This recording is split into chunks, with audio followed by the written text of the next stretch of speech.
Hello, once again, and welcome to the Mile High Game Guys. Mile High Game Guys. Gencon Edition. Gencon Super 8 Hotel Edition. Yeah! Part 3. Part 3. Day Yeah. 3. I am Zach. I'm Jeff. And I'm Wes. Thanks again for somehow staying awake to do this. I can't we're guarantee. a full 2 hours earlier than we were no, last this is true. time. Yeah, this is true. That is I'll very be fine. true. I'll be fine. You say that, but you also said that you weren't going to be fine earlier, so... Okay, if anyone's ever played Resident Evil 4, the shop guy laughs real creepily every time you sell something and says thank you. And someone laughed just like that today at the convention, and I can't get it out of my goddamn head. So if you hear me laughing like that, it is a reference, and you're welcome. It's not just a weird Jeff laugh. Yeah, we pulled it up. We pulled it up on YouTube right before this, Yes. so it's fresh in Zach and my head Yes. also Yeah. now. Yeah. We just got back from the beer share with Share. Jake from the Draft Mechanic and Danielle. Yes. And a bunch of Grey Fox people and some AEG people and some North Star people.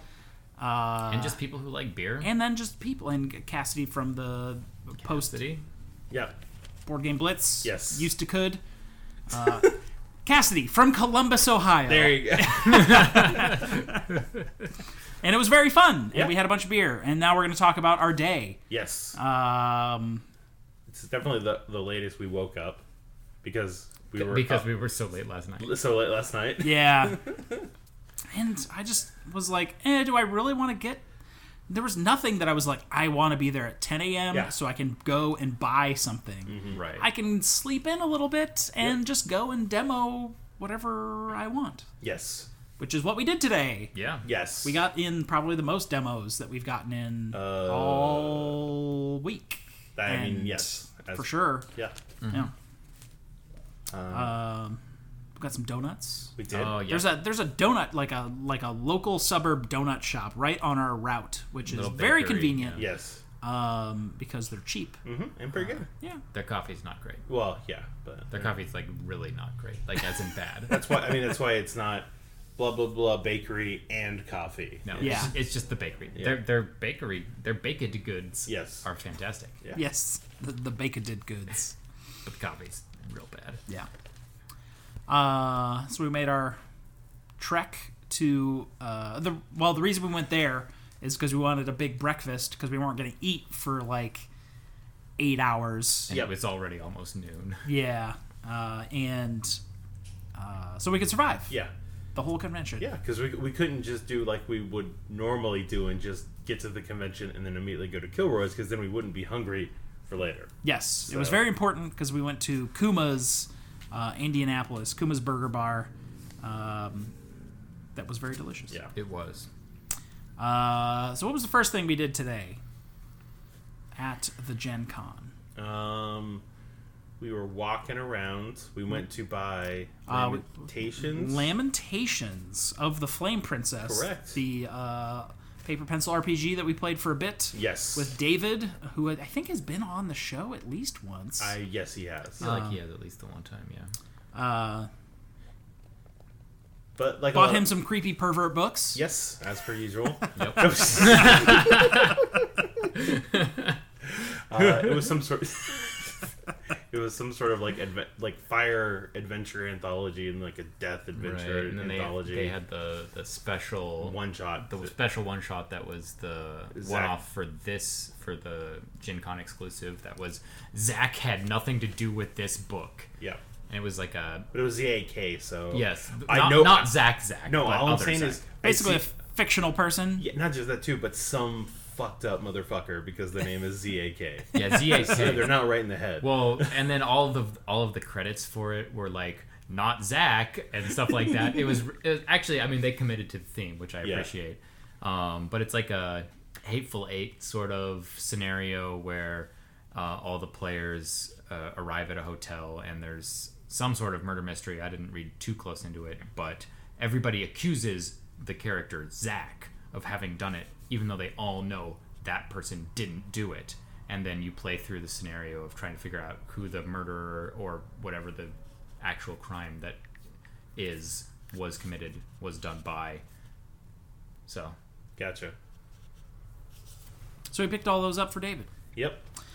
And what's surprising too is I bought all that stuff, and then like when I was paying for it, they're like, "Give them a free rule book," and so they gave me a rule book, and then I think it was you correctly get the thing of like, well, if someone's buying like these 3 or 4 like things, like very like new like but sort of off the side things, and getting the Gen Con exclusive thing, yeah, like, what they need is the more generic, of those. the generic rule book. I'm pretty sure they've already got the rule book. Yeah. So I now own a rulebook for Lamentations of the Flame Princess. It's got some cool art and a bunch of weird shit in there, and that was my favorite part about that game. Yep. After that, we sort of just kind of wandered around. Tried to see Nick, fan of the show. but we didn't. He was in the middle of a demo. Yeah, and we demoed something else. We actually demoed something right next to him, not knowing that he was right next to us. Our first demo of the day. Yeah. And the only demo we've done, the first of many demos that we did together, which was Architects of the West Kingdom. Yes. There was Paladins, which is the new one, right? Sure. Architects was first. Paladins is the one that's coming. I think so, yeah. Yeah, because Architects has been out for a while. Yeah. It's cool. It's part of that like Raiders of the North Sea / whatever guy with the same art. Yes, I forget his name, but yeah. It doesn't use the same like worker placement and pullment like. No, it's super different. Yeah. Super different. So it's a worker placement, and then a lot of spaces have like you can only push down one worker. And you start off with like 20. You have like 20 workers. Yeah, so you're a ton you're like, of why meeples. do I have do I get some of them unlocked? And they're like, no, you just have access to all of them. Yeah. And you're like, so the okay. more you put on the same space, because you can only put one down, and then it goes around, and then you put the second one down. But a lot of like things like the mines you get more resources for like the second and the third or the fourth or et cetera, that you put on one spot. But the hook in this game is super cool because there's no way to like, I'm going to pull all my workers back. That's just not a mechanic that's in the game as far as we saw in the demo. Yeah. The main hook of the game is you go and you like raid the worker spots and you capture / steal. Arrest them. Yeah, you arrest all of another player's meeples. So if you have a ton of meeples that are getting like really powerful like resource build actions, you go and just arrest all of them. You put them on your player mat, and then later there's an action and there's like a jail that you go and throw them in, and then you get like money for like selling them off to the jail. So there's a lot of really cool interactivity in that. I hadn't seen anything really like that before. And then this is all wrapped around a game about just like collecting resources to build buildings and build a cathedral and just kind of do that generic like and there's a black worker market placement thing. Yeah. So you have this reputation track also of the more you work on the cathedral, the more you go up on the reputation track, and the more you go to the black market to get illicit goods, the more you go down on the reputation track, and the more your guys go to jail, you go down on the reputation track. If there's like a raid. Yeah, well, because if the black market spot, there's like 3 different open spots that are just only one person can go to. The most of the other spots are any amount of people can go there. But like you said, you get better things, but it costs reputation more or less. And then once all the spots have been taken, you're too public, and then the police rounds you up, throw you all in jail, and then they basically hey, there's a bunch of other guys of yours already in jail, yeah. and then they give you more negative points. Yes. Yeah. So actually, like during this, so when you drop someone in a jail, like the jail spot, you can also get your own guys out of jail for free, but it costs an action to do that as well. So that's where you send one guy to bring some people into jail, and then you send another guy to bring more people into jail, right. and then also get your own guys out of jail to help refresh your supply. And so I had done that, and then there was one black market spot, and I was like, I'm gonna do this and initiate a raid, and everybody had like a ton of 6 dudes and 8 and 10 people in there, and I was like, I've got one. So everyone just got a bunch of negative points. Yeah. And there's not really... I mean, there's negatives to being low on the reputation track, but a lot of the actions also require money. And if they require money, then you also have to pay like half of that as taxes. Yep. And it goes to the tax house. But if you are low on the reputation track, you know how to like grease palms to where you don't pay the taxes. Yeah. So there's some benefits to it also. Yes. And yeah, so there's a ton of interactivity in there because you're stealing other people's meeple and just sort of you can just sort of sit on them because there's ways you can get them back from other people's player boards as well as back in the jail, but the player is behooved to put them in the jail because they get a bunch of money for it. Exactly. Right. And then there's buildings that you can build that will just like release your guys and stuff like that. Yeah, and then there's a cathedral that you can build into that is like You get victory the whole points thing. for it. Like it's like everyone's like, oh, it's the spot in town. It's great. It looks amazing. It's all sparkly, and so you build up and you can get a lot of points doing that. And I know we just played a demo, so we only did like half of the game basically, if not even that. 2 out of 5 rounds. The basically. the turn timer is how many buildings you build. Yep. And the one guy that we were playing with, it wasn't us, built about, out of the 5 buildings, he built about 6 of them, I feel. Yeah. He built a lot. And while I know at least me and Jeff were like, oh, well, I'm going to take Jeff's thing. You guys Jeff were just was stealing like, each other's I'm going to take people. Zach's thing. Yep. We're just fucking each other the whole time as this guy's fucking just winning. Right, Yeah. and he was winning, and I was like, well... Because I had taken I took the thief and the robber or something like that to where, like... Because you can also get characters that, one, help you build buildings, but then they also... Apprentices. Yep. And then they also help you, give you bonuses. So, like, one of the bonuses I had was the Conspirator, which at the town center, you don't have to pay the money to arrest people at one group. So I could always just be like, I'm going to go here for free and I'm going to take Jeff's guys. One of the actions you can do is go to the tax house and steal all of the money that everybody had put into the taxes. And I had 2 apprentices. One that whenever you steal from the tax house, you don't lose as much reputation. And another one that was whenever you steal from the tax house, you also find gold. So I was just like, I'm going to steal from the tax house a bunch. Yeah. The game was just like, okay, here's a bunch of those worker placement spots that I'm used to, until we found out that we can steal everyone's workers.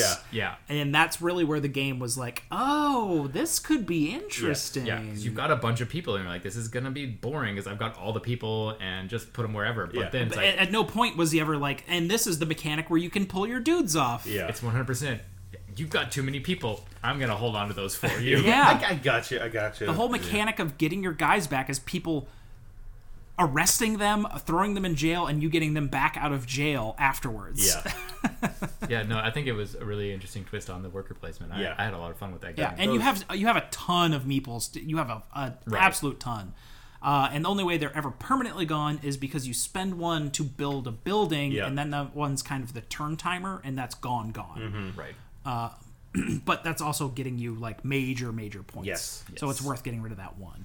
Yeah. So the game gets faster as the game goes on because you're losing workers to those building type things. Definitely, I know for me at least, because I knew it was a demo, and like at least for me, it's like, I don't care if I win this. Oh, no. Yeah, I was just like, I want to have fun with this. Yeah. I immediately went like, what's the highest cost cards I can draft? Yeah. 10 or 12 points. It was like, oh, but I need a lot of shit to build that. Exactly. Yeah, whereas the guy that we were playing with was like, I know we're only playing 2 rounds, so I'm going to buy the cheapest shit that I can get done real quick, and he kicked our ass, but we had a lot of fun stealing each other's peoples and stealing each other's gold. Exactly. Yeah, Architects of the West Kingdom, surprisingly good. But I mean, I'd heard it was good. Yes. Yeah. Now I know, it's got a good twist, just like the worker placement and pullment that Raiders of the North Sea had. Yeah.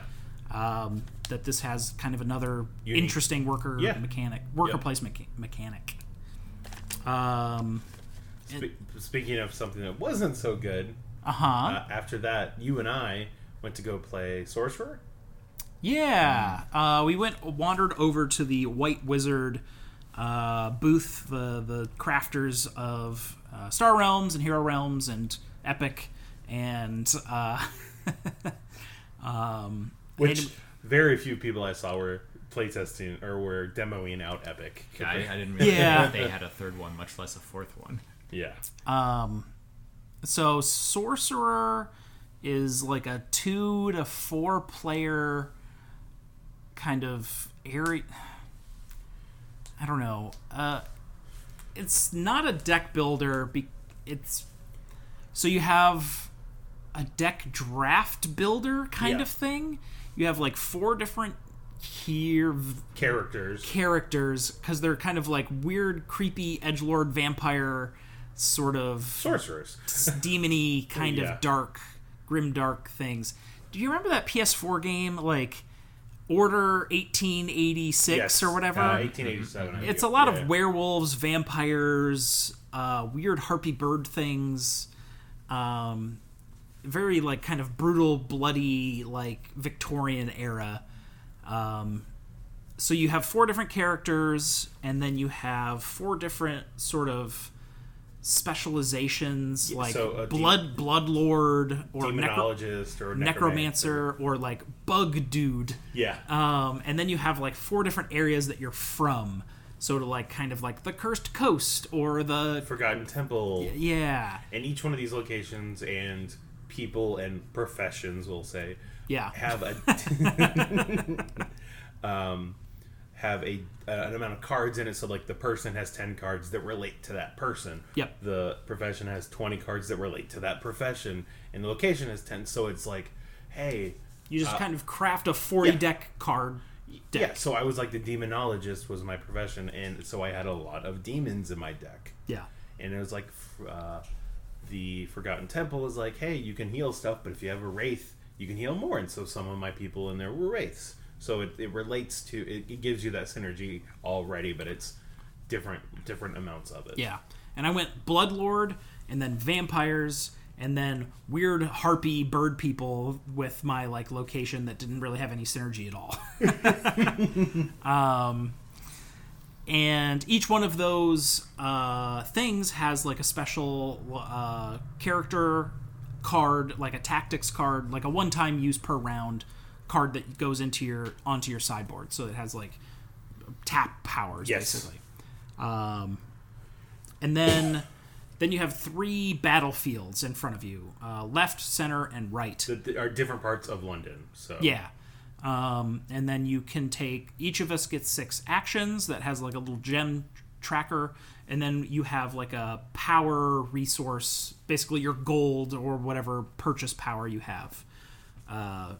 You start at 6 purchase power, and then your actions are like draw 2 cards, gain 2 purchase power,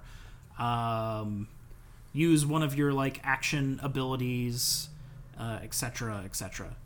Play a minion, move a minion, that sort of thing. Yeah. So you're placing these minions in battlefields in front of you, and then you can equip like items on them, and those items give them more attack power.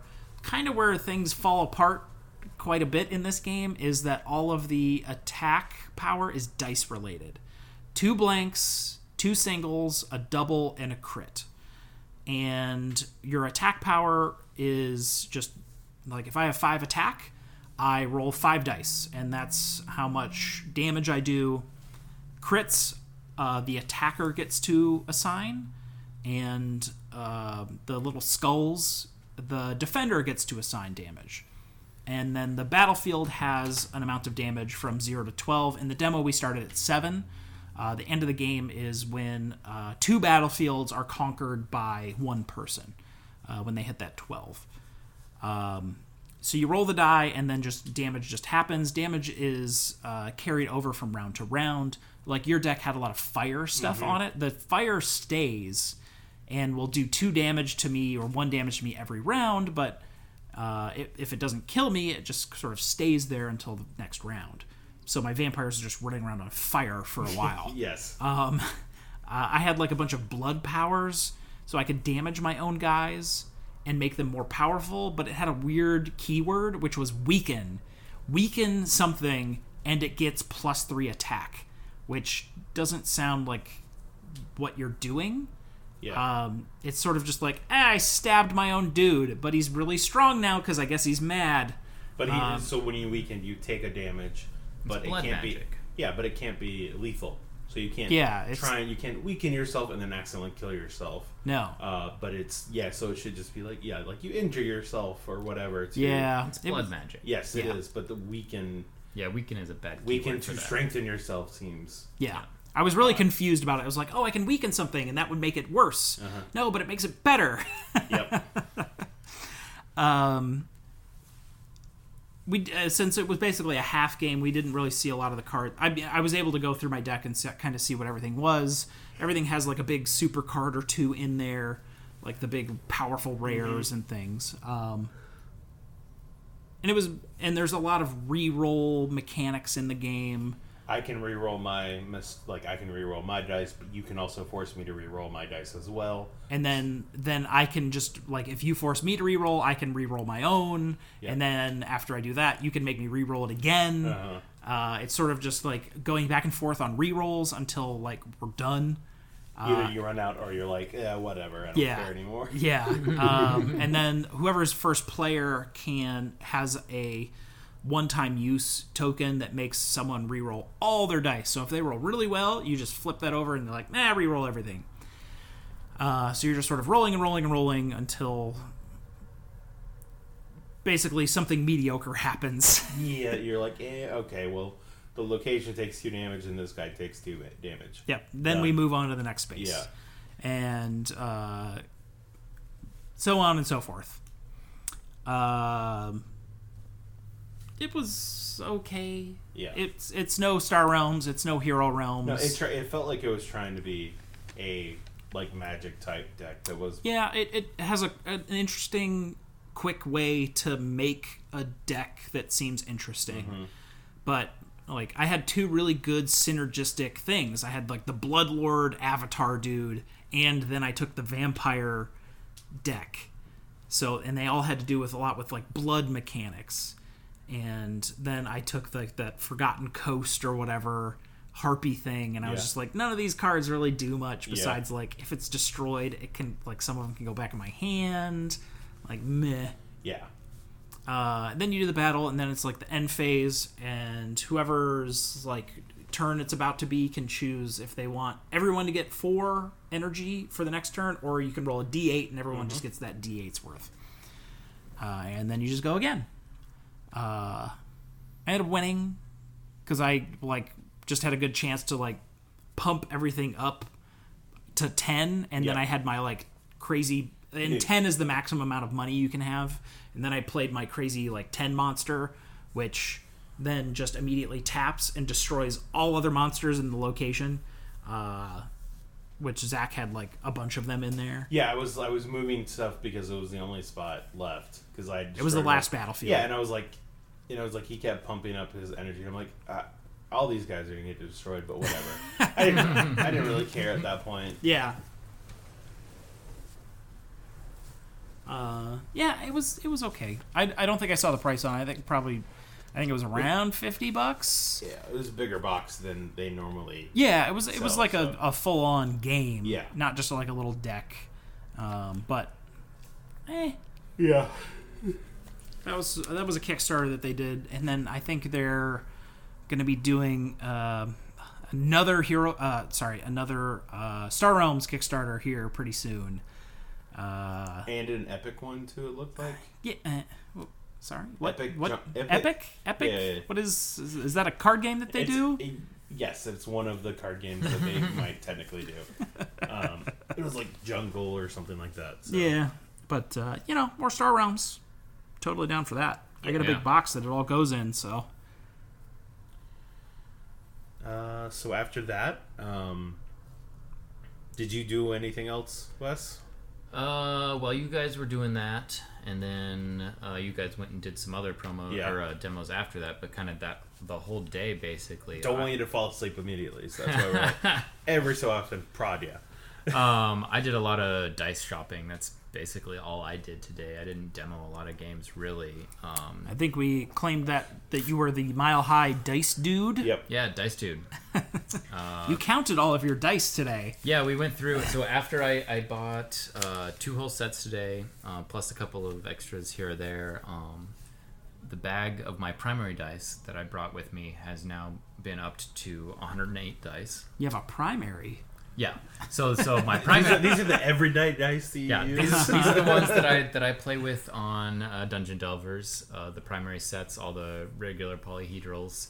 But then I have some extras at home that are various whatevers that don't fit with sets, or extras that don't match, or D6s that, like, I have a whole bag of 60 some D6s that are now all in my Arkham Horror box.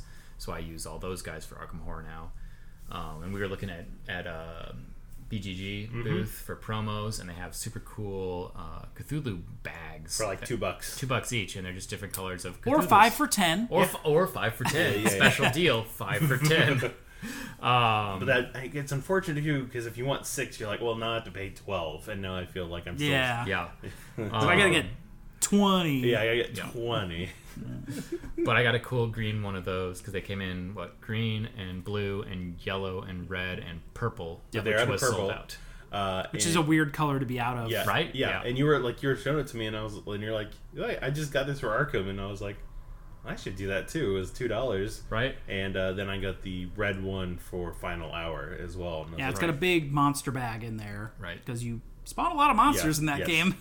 So we each got a green one for Arkham Horror 3rd, and then you got the red one for Final Hour, and I got a blue one to replace my current dice bag, which I love. A friend of mine made it for me years and years ago, but the string broke out of it, and I've been using a twist tie since then, and the twist tie is falling apart. And I was like, so I spent a lot of time today either A, shopping for dice, which I needed to do, or B, shopping for dice bags / I mean, that was really the reason why you came to Gen Con, is you're like, I need some dice.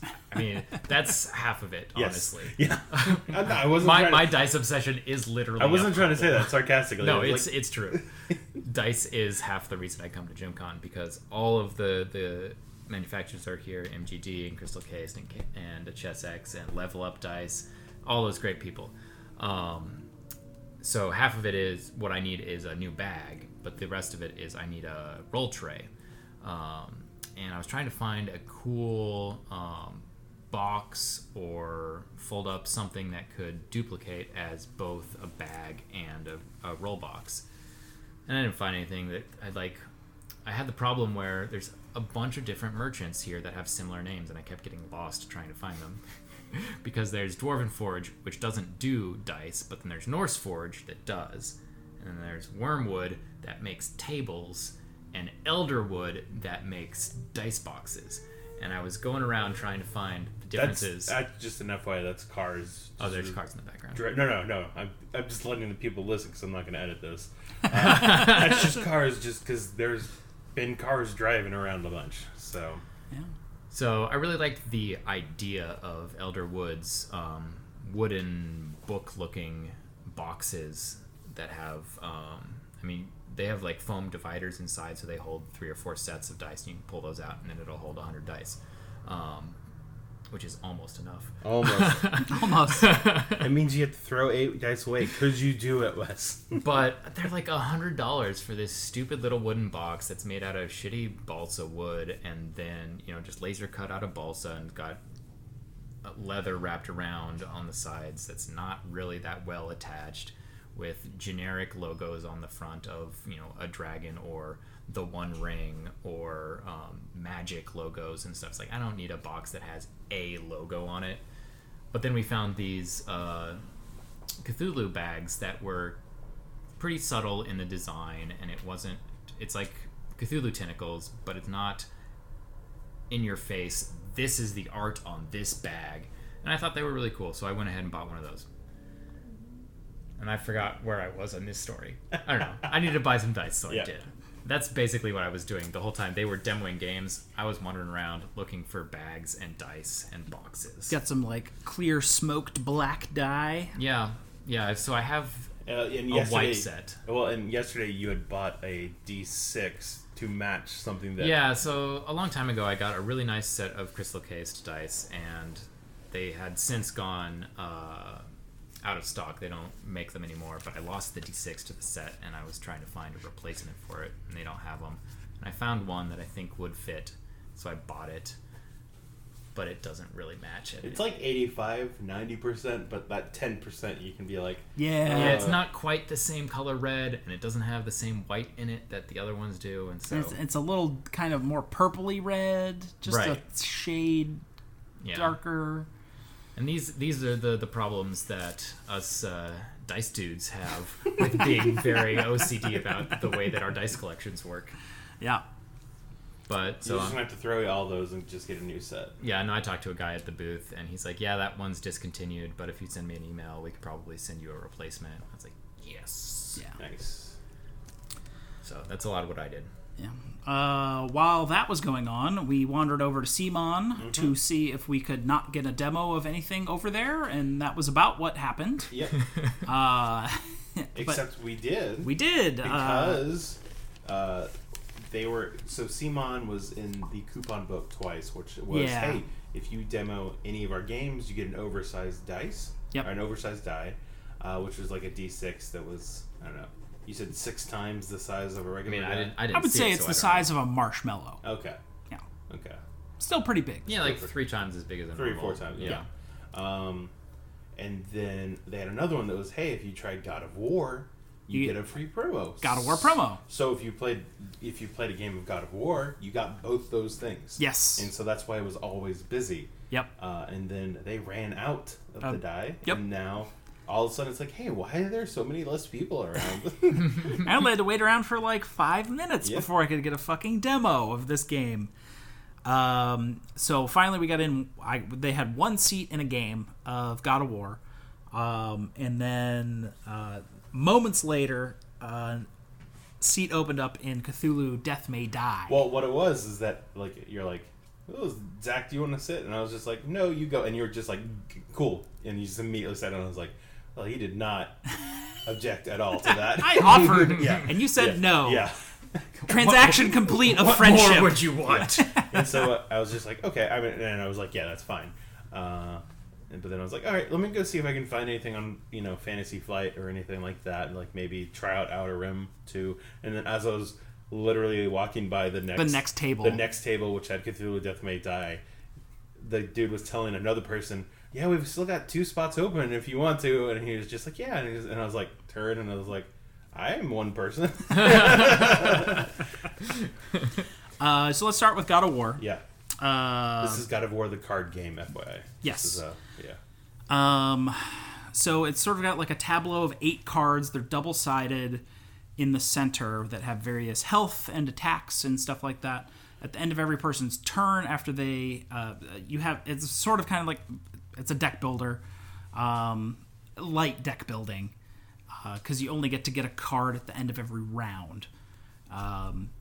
But you'll do some attacking, and then with some various modifiers and other cards, you'll roll a die that is like 0, 1, 2, 5. I didn't see the die because I never rolled it because I was in a stupid support role. Like I'm some like headless bearded dude. I can't remember. You played the game, right?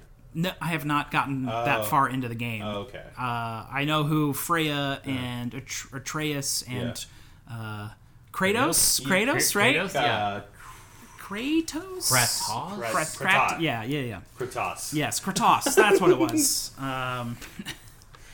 And there's another character in the game. Yeah. You only ever play with 3. There's 4 different There's 5 different characters. 3 of the spots have 4 selections, but the 4th spot is always this headless bearded dude, like Midas or Mimir or something. Mimir. Yeah. He never gets a turn. He can't attack because he's literally a head. It is, so that's from In the a game. jar. Yeah. It is a head that is attached to Kratos' belt that talks to you. Okay. So, Yeah, and so so it is a whole other character, but he has support abilities, so he can give bonuses to whoever he's attached to, and you can reattach yourself to other characters at every round that you so choose. And then there's a bunch of abilities that can go just to anyone. So he's just there as support. So it's basically a 3-player game. So I got to play a 4-player game of God of War, and I didn't get to attack anything because I got to be the head. And on the belt. Yes. So if you played with 3 players, would you just not play with that character then? I don't believe so. Okay. You would just play with the other dudes. So it sounds like it's a 3-player max game is what you're telling me? Yeah. I mean, it was still an interesting character. Okay. Because you got to do the support role and you made everyone better. It wasn't quite well explained how the differences between like player counts really worked. Yeah, did they have it set up that way specifically for the demo? And like no, in a normal game, you could pick a different person? No, that's a full-on character. He's got his own deck. Well, but like when you play 4 players, you have to. One of the players has to be that guy. The way it. I doubt they would have set this up at Gen Con if that was the option. They would have probably had 4 players that can actually like attack and defend and do like cool cutting off head dude things. Right. So the tableau is like a 4x2 grid, 4 across, 2 high, and then sort of everything that's sort of that back row is like ranged attack stuff, and then you can go into each column like 2 deep, and whoever's in front will be taking the damage. And then you sort of just kind of smash things, and as you smash things, you get special crystals in this scenario. And then you can take 2 of the crystals into the first column and do like 30 damage, and you need to do 60 damage. And once you do that, everything flips over, and then there's like a Dark Elf Lieutenant that you have to kill.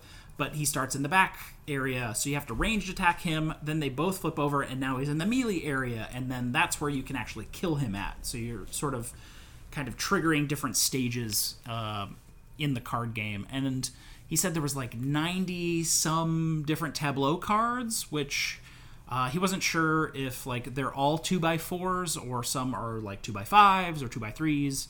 But I think there was like 12 different tableaus in the game, and I'm sure all those details are out there. But they were so busy that he wasn't able to answer any of my questions, and I didn't want to wait through that fucking line at Asmodee so I could actually look at the box. Yeah. So. It was okay. It was weird playing as this character that couldn't actually attack or really do anything. At the end of every round is sort of how all of the monsters activated and attacked us. Yeah. Depending on what runes and things Did were. they attack you as the head? Who I was attached to, we could split damage as we wished, but I only had 4 hit points, period. And like Kratos has 10, Freya has 8, and Atreyu.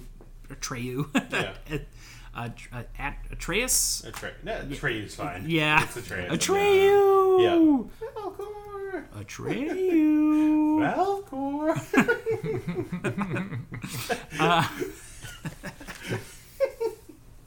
That's a Lonely Island reference for all you at home. Yes, it is. And no one really got close to dying. They did this scenario specifically because it was really easy. Yeah. And but at the end of every turn, you flip over a card for attacks. But all of those attack cards are also the tableau of cards everyone can pick from to put on the top of their deck at the end of the round for their next hand, and they all have benefits on them. So it's attack cards / benefit cards. Gotcha. And that looked like a big deck. So there's a ton of cards in there.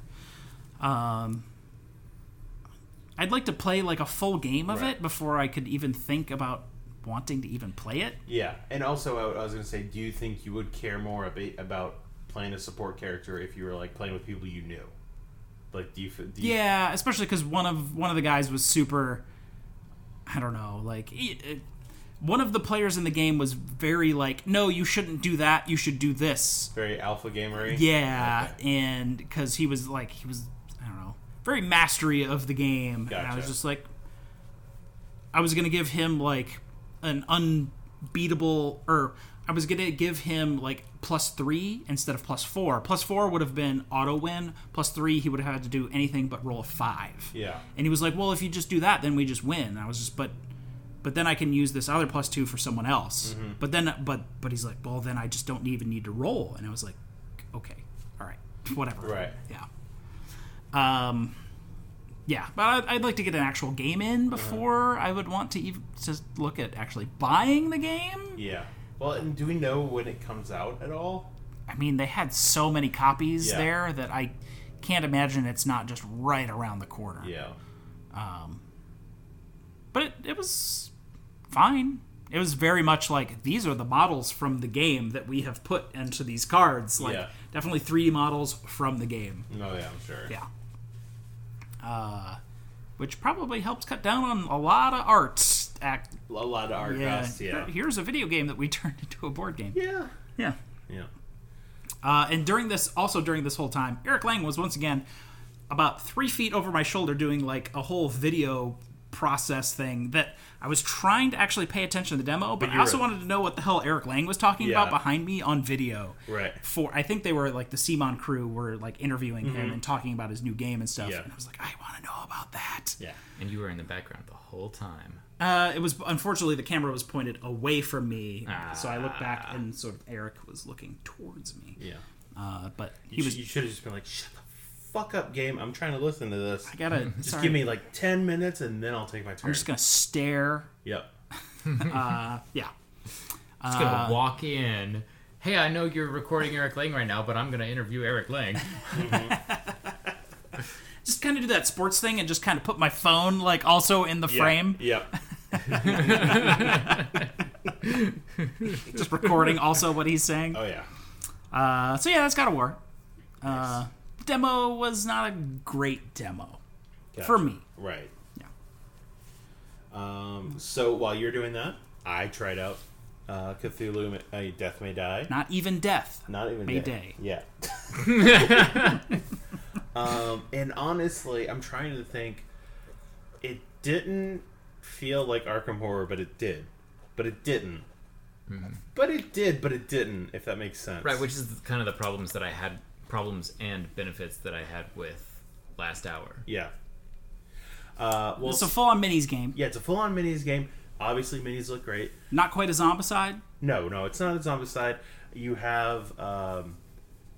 you basically are going in for your goals and I mean, it is Zombicide, but just in the sense that like a lot of Simon things have like that like tinge, the little skeleton of it there. You can feel it if there's like enemies coming in, but it's not like there are hordes that come out and like, you know, because it's just giant ass demons that can, you know, things still spawn. Exactly, yeah.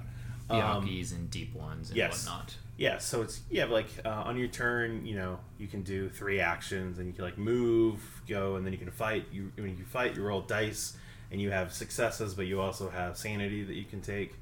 And what's nice is you have stress you can do to you can spend stress to re-roll dice, so you have a better chance of getting, you know, successes, or if you don't want to take that sanity and stuff like that. But as you take more sanity, you're going to unlock special powers that your characters have. So you're like, I'm super insane, but it's giving me all these extra strength and shit. I've got crazy insanity powers. So my character was Rasputin, and one of his abilities, the free death. I can die once. The Rasputin. Yes. Yeah. Okay. Yeah. Who just dies, and these then aren't every time it just turns back again. I guess it's Simon. It doesn't have the Arkham exactly. stuff to it. So I'll even and when you were speak saying, on that later too. When you were saying like, oh, it feels like Arkham, but it's not. And I was like, well, it's. Why isn't it? Because it's Simon. That's why right. It's not Fantasy Flight. It's not Arkham Files. Yeah. And not just too, but I'll sort of touch on that later. Yeah. And so you can fight enemies, and once you kill them, you know, and if you don't have any enemies there at the end of, so at the end of your turn, you draw a Mythos card, and it can have some bad stuff that happens, and then if you have no enemies around you, you draw a Discovery card, and it'll give you some choices you want to make and things like that. So it's sort of like the encounter cards, but felt a little different for for whatever reason. But if there are enemies there, they'll fight you, and you know, do damage to you. And for that, you just have someone next to you roll dice. And then you have Cthulhu having there's a lot of the elements in there. Like there's a timer that he has that certain symbols come up, and it can cause him to move. And then when he gets to a certain spot, like his avatar shows up, and then eventually he will show up, right? but we only, we Is this avatar kind of like the sort of medium sized? yeah, it's just like a medium, like a 200 millimeters. It felt like just a small little dude, right? And then with real Cthulhu But not the comes, crazy- it's the No, it 23 wasn't. inch. It wasn't the The almost $100 2-foot one. Yeah. Yeah. That one is. I think that one is like a final part of a campaign where Yeah. you play on him. Yes. Like, so That's super cool. yeah.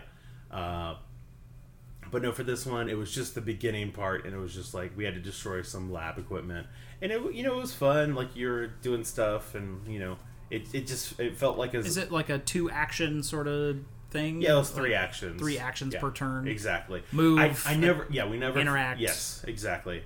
And so like I had one turn where I went in, punched a cultist, and so like Rasputin, he had like one of his abilities was you get to do extra damage if you are just fighting someone in your space, and because like basically my hands were fire and I was just punching people. And then at the end of the mythos, or at the end of my turn, I flipped over a mythos card, and it was just like Byakhis come towards you. So any Byakhis on the board immediately go to your space, and then you summon a fire demon or whatever it was in a red like a red gate, which was right next to me, and then because it was like the third symbol, Cthulhu moved, and so it was like, oh, what happens when the Elder One advances? And it was just like, your room catches on fire and more things spawn. And so I went from having one guy in the room next to me to having 4 guys in my space and the next space, and my room was on fire at the end. Good thing you got a free death. Yeah, exactly. No, because that's the reason I ran up is and like one sort of interesting thing it does with fire is that like if you run through fire, you collect fire tokens, but then at the end of the turn you roll dice, and if you don't get any hits, then you don't take any damage. So it's just like, hey, because you ran through the fire and it was yeah, fine. Yeah, you ran through the part that wasn't that much on fire, so it was okay. Yeah. But multiple spots can keep getting fire tokens. So if it has like 3 fire tokens and you run through that spot, you get 3 fire tokens. Aha. So you're like, and you can extinguish it, shit like that. It was fine. I mean, it was fine. Is it like dice to resolve kind of thing? Yes. Yeah. Well, I mean, sort of what you would expect for CMON and that style of game. Okay. It was fun. We were all having fun. It felt light and whatnot, and we were still trying to work stuff out. But what I found sort of interesting at the end, so I didn't get anything from like any of this info from. I just got it from the person telling somebody else. That it was basically Eric Lang is a really big Cthulhu fan, but he didn't want any of the Cthulhu lore like in this. Mm-hmm. So he had Rob Daviau, who knew nothing of Arkham, like the Arkham horror games and like that, all like the Fantasy Flight stuff. And just like the books and stuff like just that. in general, all of the Lovecraft. He didn't have any real knowledge of it, and so Eric Lang would give him some like bits and pieces of what things are. But then Rob made the story, so it's a Cthulhu story, but not any like Lovecraftian style of it. Interesting. Yeah. Which, like I said, Lovecraftian without the. I don't know what that means, but I think that's it's a new Cthulhu story. I guess I'm not sure. I mean, the new adventures of Cthulhu. I feel like it's a 1980s TV show. Yeah, make that shit into a cartoon. Yeah, right. And I think it comes out. I think he said it come out in September or October or something like that. But who did the others 7 Sins? Oh, that was Cthulhu. That was Simon. Yeah. Yeah. And is anything from that in this that you can think of? Because I know you had that. I still have it. Yeah. I still have all of it.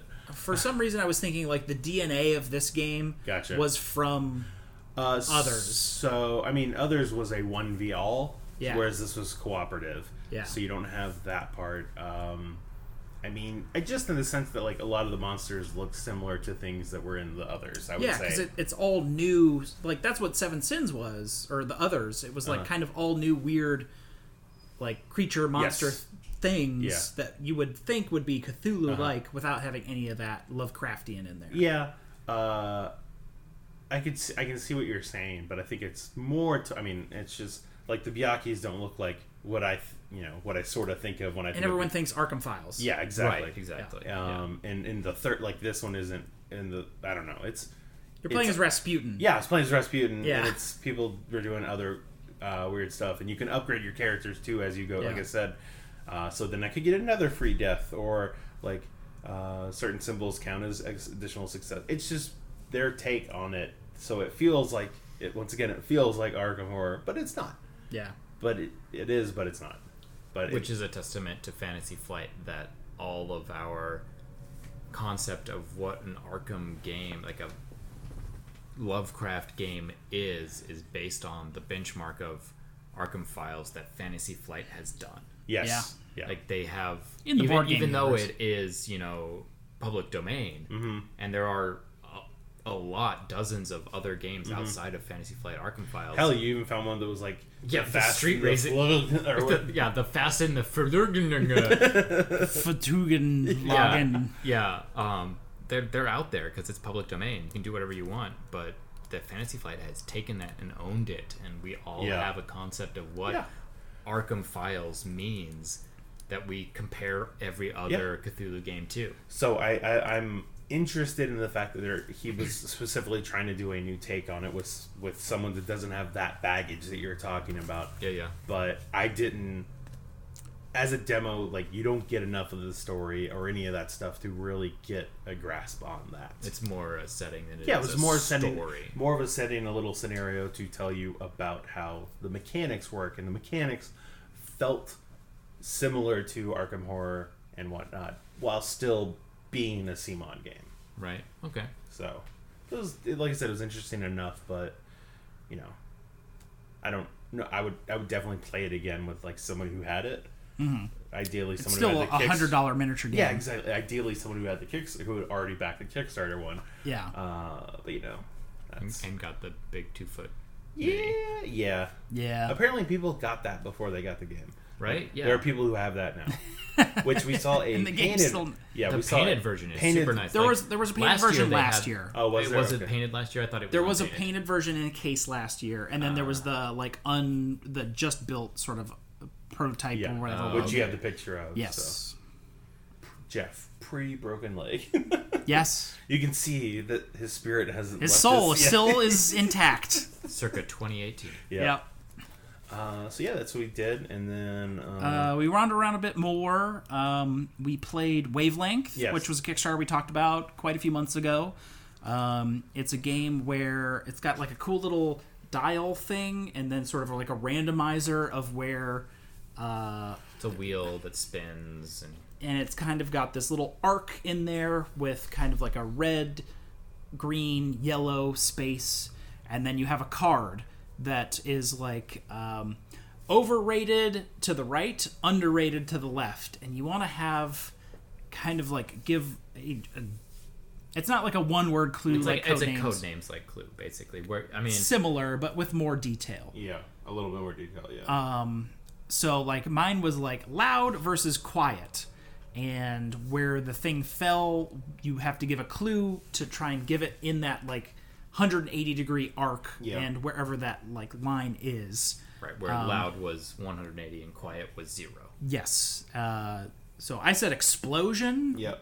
And But- we were like 175 degrees. Yeah. And I was like, I whoa, probably- it's not that bad. And I went to 170. Yeah. Well, and to be fair, like, the part of the rub of the game is that it's not like quiet versus loud. It's like, what context, like, and you have to sort of think about it. It's like, what context is when Jeff said explosion? What do we think he was thinking when he said that, of the quietest thing possible versus the loudest thing possible? Explosion's probably pretty loud. Yeah, or like quiet is like a whisper, and then louding is like yelling, and then like if you know, so. But you can't do things like a small explosion, Exactly. a medium explosion. right. Like bang probably would have been a better Right. one for Yeah. where it was. Only nouns, really, no adjectives. Yeah. And then you just sort of you turn it around after you give the clue, and then you kind of open it up for them to see. Or you close it so they can't see where the arc is, and then they turn the dial to see what they think your clue was, and then you flip it back over. Well, and before there's because there's two teams. The other team gets to say whether they think that you overguessed or underguessed, and then they can get points depending on how accurate they were for how far off you were.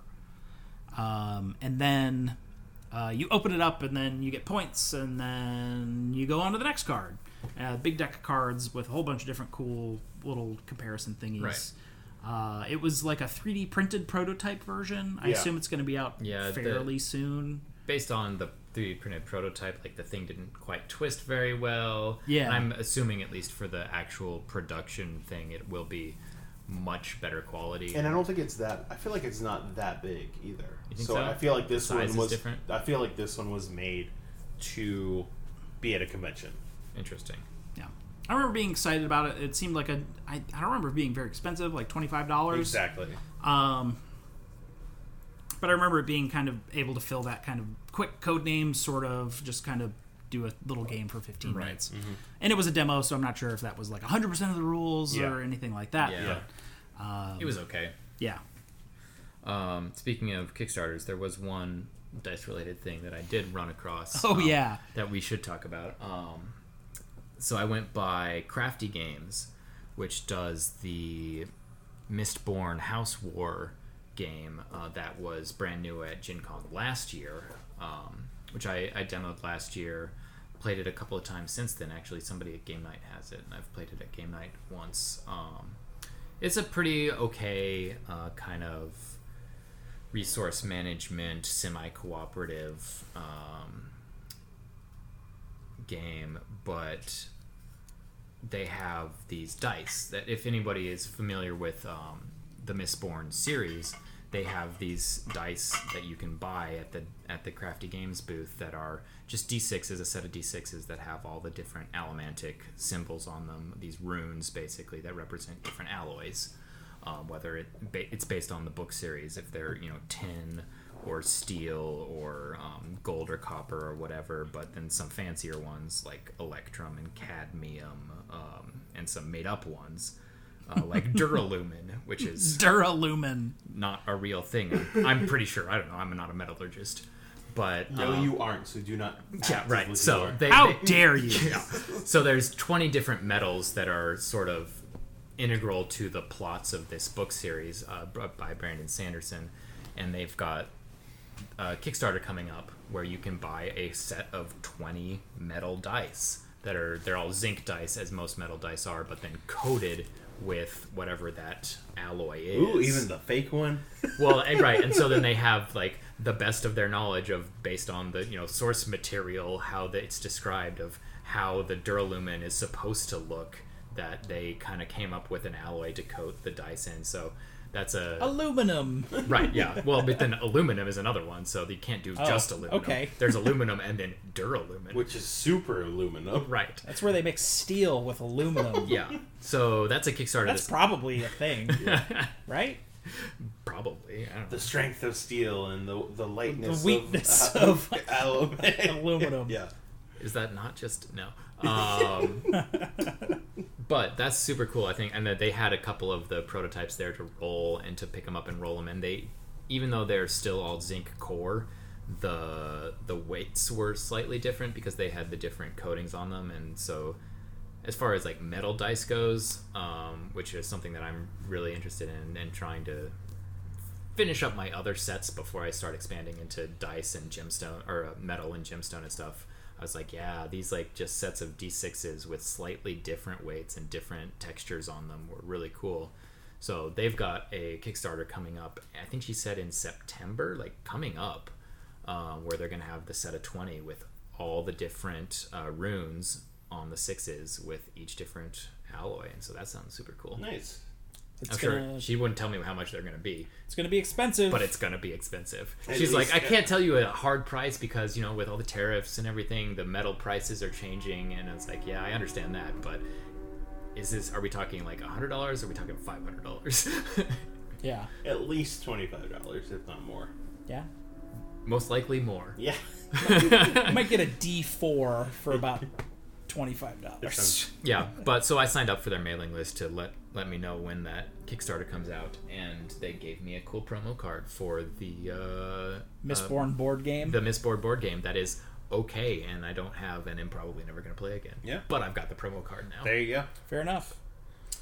I think after that we went to the library. We found the hottest new release. Hottest. Trapper Keeper. The game. The game. That released from the wonderful people behind like that late night board game with the... it's like the car karaoke game. Yeah. And then I think they did the Bob Ross game too. Yeah, and the Kenny G game. Yeah, keeping it sexy. They did have one of the best things I've seen in a long time. They had a painter at the booth painting Bob Ross ass paintings live in the booth. Did they really? Yeah. I didn't see that. It was doing that's a good job, super too. cool. It looked awesome. He was doing something that was... I'm not super familiar with Bob Ross, but he did... Seems like you are. He was doing like Aurora Borealis type thing in the sky, and like he was painting like the reflections in the water like behind the mountain or in front of the mountains and stuff like that. That was something that I hadn't seen in a Bob Ross before. Right. But yeah, it was cool seeing like that dude was a good painter. Yeah, it was. Yeah. Nice. Yeah. Anyway, we got Trapper Keeper.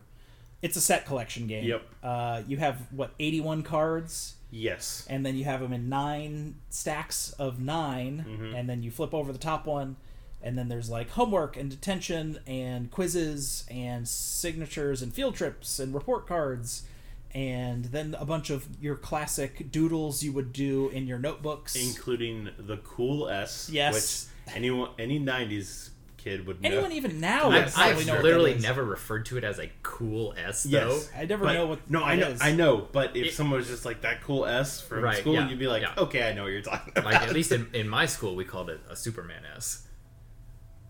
I don't know. That's not though, but okay. It's not, Yeah. but that's what we called it. Yeah. And apparently that's a whole phenomenon. It just continues down the Yeah, generations. okay. Yeah. Like, People just still do it. do it now. Yeah. Like, it's not like a 90s thing. Okay. Yeah. They were doing it in the 30s. Yeah. Probably. Gonna have to fact check that one. Yeah. But Might have been another S symbol. Anyway, not a cool S. not a cool. Not a cool S. No. So it was just set collection, and there was you could take like columns or rows, and then there was sort of like a weird different shape you could take every turn, and then there was like 9 turns. Yeah. And you had cool little like handheld Trapper Keeper folders. Yeah. That kept track of your doodle set collections. Because each item that you got had like doodles on one side or the other or both, and so you had to slot it in on either the right side, and then it would only look at the red doodles, or slot it on the left side, and you can only look at the blue doodles. Yep. So. And it was about getting the most of that thing, and it was friendly ties. So if you tied, both of you got 5, and then whoever's next got the next points, Yeah. etc. It was close. It was like Yeah, it was 32, 33, 37, or Yeah, whatever. something like that. Yeah.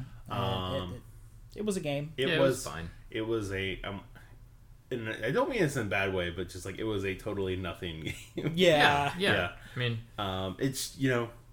They had a lot of effort put into like all of the homeworks and quizzes and everything. All and have the notes, unique. yeah. There's like Secret little notes. secret love notes Yeah. between people, and they're all unique. Yeah, Like, you're they're all- supposed to get different sets of them that are from different people, but Yeah. each of the different notes that are from the same person are different notes. Yeah. Yeah. So they put in a lot of effort in all this, and I'm Mm-hmm. sure all of the Spanish and French homework say funny things in those languages, but Oh, I yeah. don't read them, so I can't say Yeah. what they were. The ones that were in English were pretty funny. Yeah. And it would be like little quiz things of multiple choice, like anagram or similarities between like Stacy's mom gives her a lot of presents. What does this relate to? And it's like Stacy's mom takes showers with presents. Stacy's mom showers her with presents and things like that.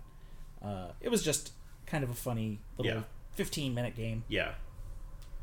And then, well, it was mostly because we couldn't find anything we really wanted to play. I'd pointed at Forbidden Stars at least once, but that probably would have taken a while. Yeah, we would have had to and quit we did not halfway. have a while. Yeah.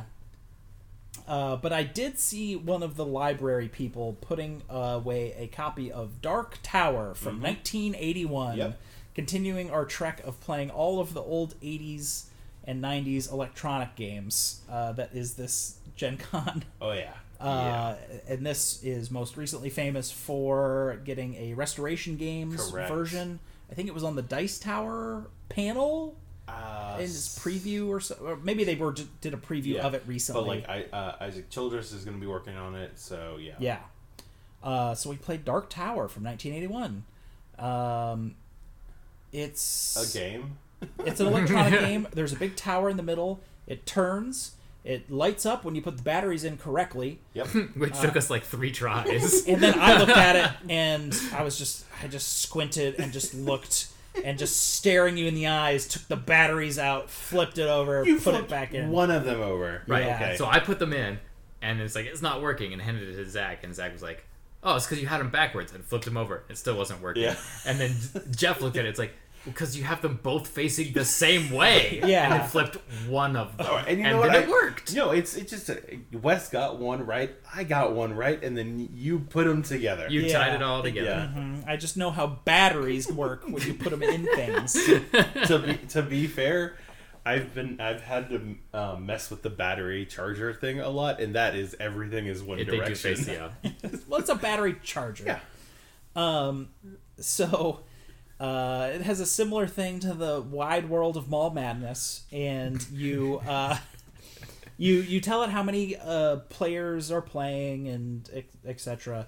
But it has like a keypad on there that's like move or certain spaces or going to the shop and saying yes or no and enter your turn and like a whole bunch of interesting things. And you start in like 4 quadrants. We only had 3 players, and then you have 4 different types of buildings in each quadrant, and you want to get to in a clockwise fashion around this kind of circular map area around the Dark Tower. Want to go to like exit your kingdom you start in, go to the frontier leads to the next area, and then you go to these different spaces to find keys. You need to find 3 keys, get back to your home citadel space, and then you go to the Dark Tower, solve a little puzzle of like what order the keys were in, and then you win. But you also have warriors and money and food, and you can buy a scout and a beast of burden, and you can find a sword, a dragon slayer sword, and a healer. Because as you go across all of these wonderful electronic lands, these random events will happen because you're only moving one space.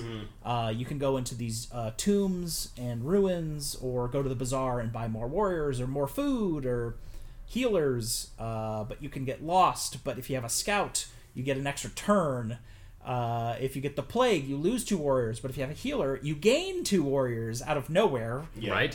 Your healer brings dead warriors back to life. Yeah. Well, basically what it is that it has something that hurts you, but if you're able to have the thing that makes it not hurt you, instead of not hurting you, Right. it makes you gain stuff. Right, Yeah. the dragon takes like half of your dudes, unless you have the sword that kills the dragon, and then you get all of the dudes that the dragon has killed so far from the other players. Yeah.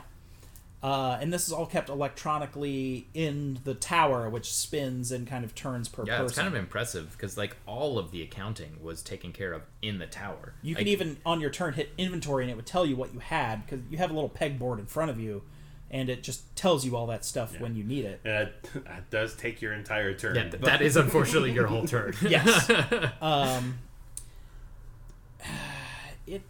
And then there's like combat.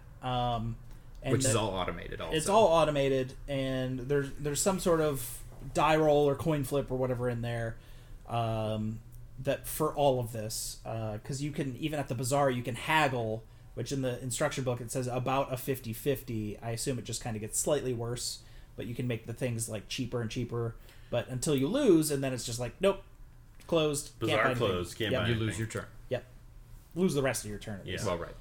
Yeah. It should say that this Dark Tower has the tower in the middle. It's not just a keypad. It has a roly, light-up electronic screen numbers on there that tells you what's happening. So, like the warriors and brigands, it'll kind of go back and forth, showing you numbers of how many people are left, how many people are dying, until it sort of just ends. Right.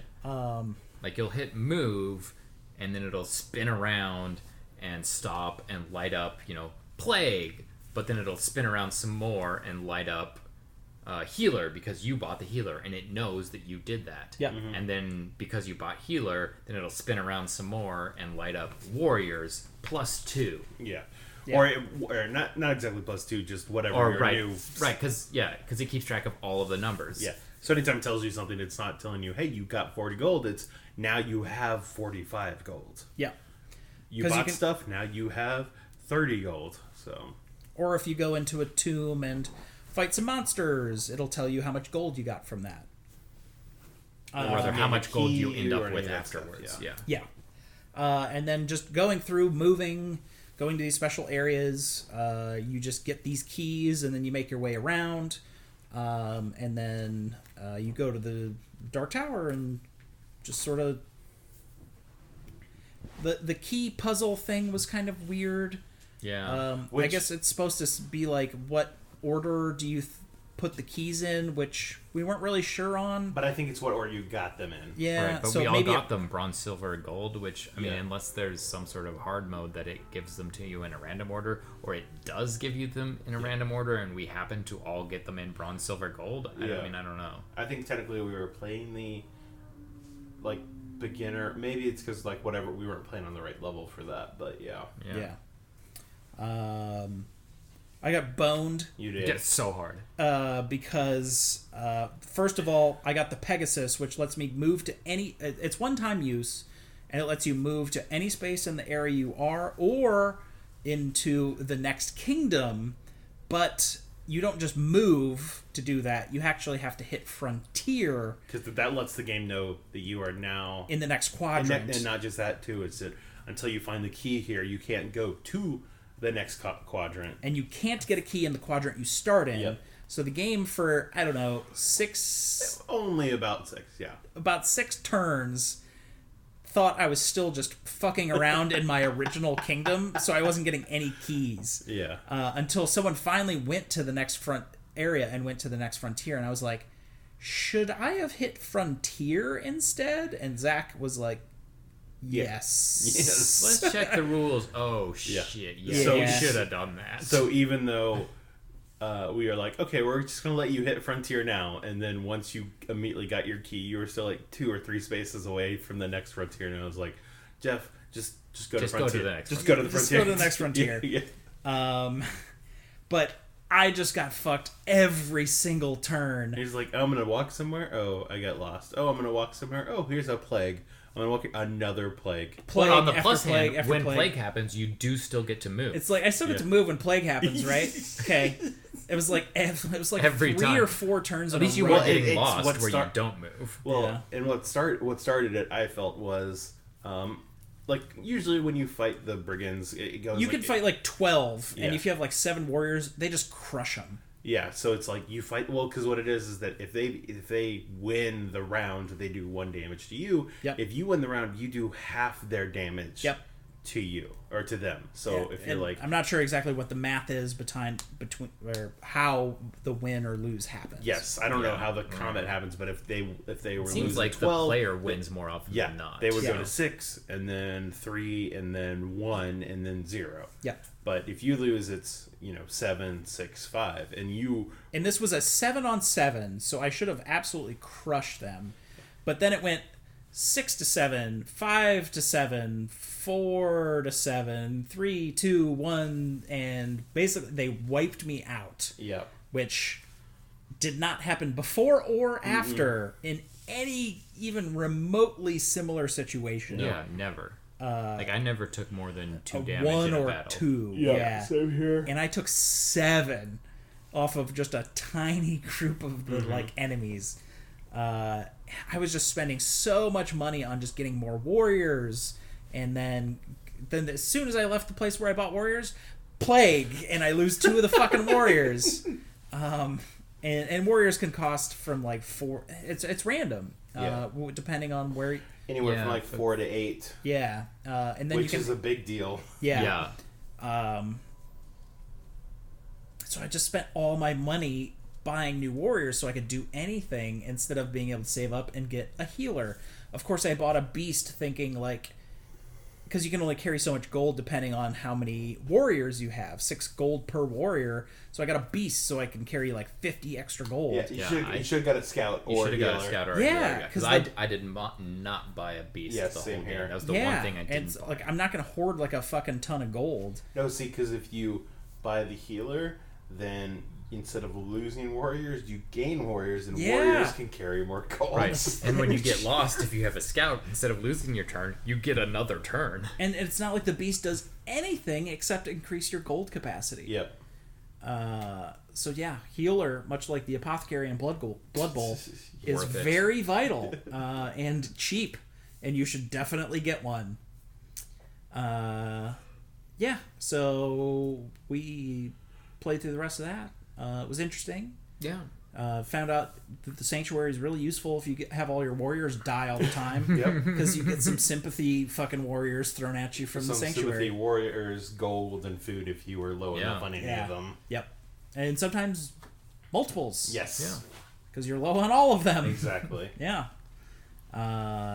Food's another thing. Every action you take requires a food, I guess. Yes, and then if you One have more food warriors, per 15 yes. warriors. So if you have like 30 warriors, every turn costs you 2 food. Yeah. Which is why whenever I bought warriors, I bought up to 15. Exactly. Same here. Same here. Yeah, it was.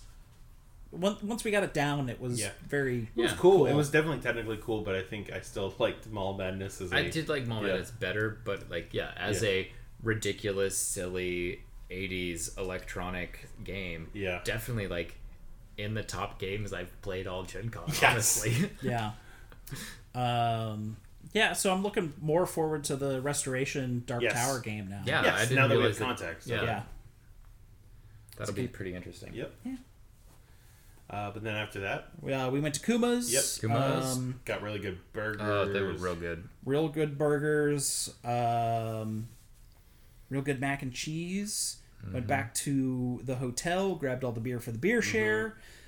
Went to the beer share and shared a lot of beer. Shared a lot of beer. Everyone who's anyone was there. Yes. Okay. Well, I will agree to that. Yeah. Yep. And then we came here and started recording this like an hour and let's say 18 minutes ago. That sounds about right. It sounds exactly right. Yeah. Minus 14 seconds. Yeah. So what is in store for tomorrow?